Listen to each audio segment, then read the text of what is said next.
Israel's Prime Minister Benjamin Netanyahu was asked by Bret Baier about the humanitarian pauses in Gaza. Here's his response. Roll it, please.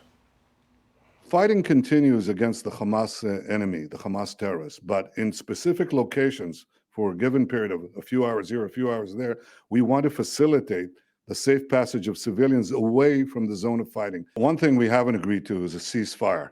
A ceasefire with Hamas means surrender to Hamas, surrender to terror. Okay. Republican Congressman from Florida, Mike Waltz, joins us now. Congressman, is Israel beginning to bend to Biden's pressure?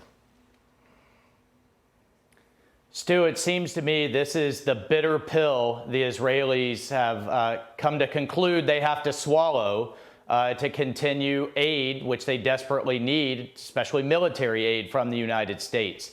But it really makes little sense tactically. I can assure you the terrorists will begin trying to predict because these pauses have to be noticed several hours in advance. And even if there isn't necessarily fighting from Hamas, it will allow them to reposition. It will allow them to move fighters, weapons, and other goods inside these flows of civilians and will allow them to position for advantage. So I can just tell you tactically, this is a bad idea. But I think strategically, this is the Israelis having to work with an administration that is frankly pandering to its left. Israel doesn't seem to be paying that much attention to President Biden. They seem to be just gung-ho, going straight at it. And I think you would approve of that, right? Well, look, I think anybody would approve if you had a terrorist organization literally on your border that infiltrated your neighborhoods and massacred, brutalized and terrorized, whether it was Americans or any other sovereign country.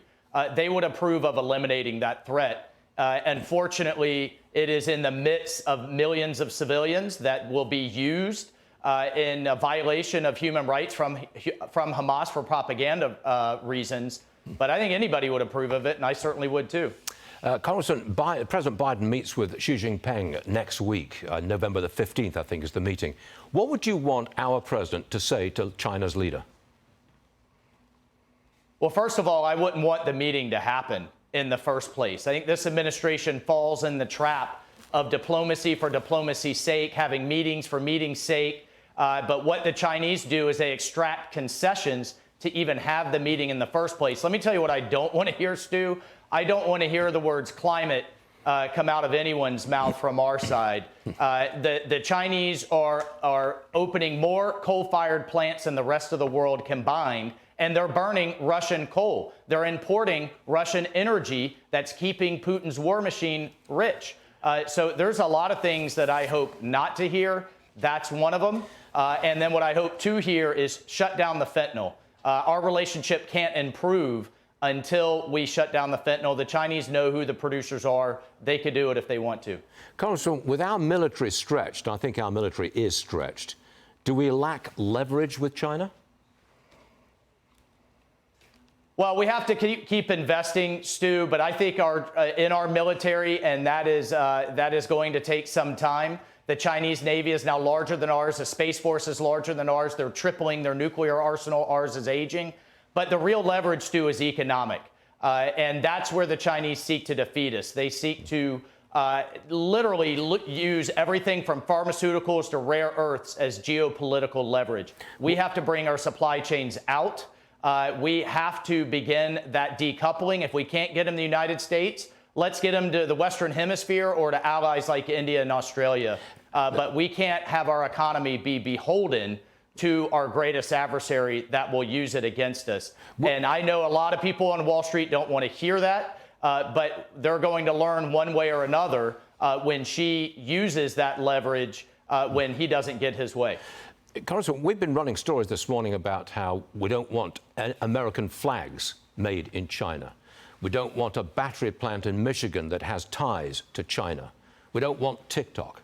My question is, how far do we go in cutting off China? A total cutoff?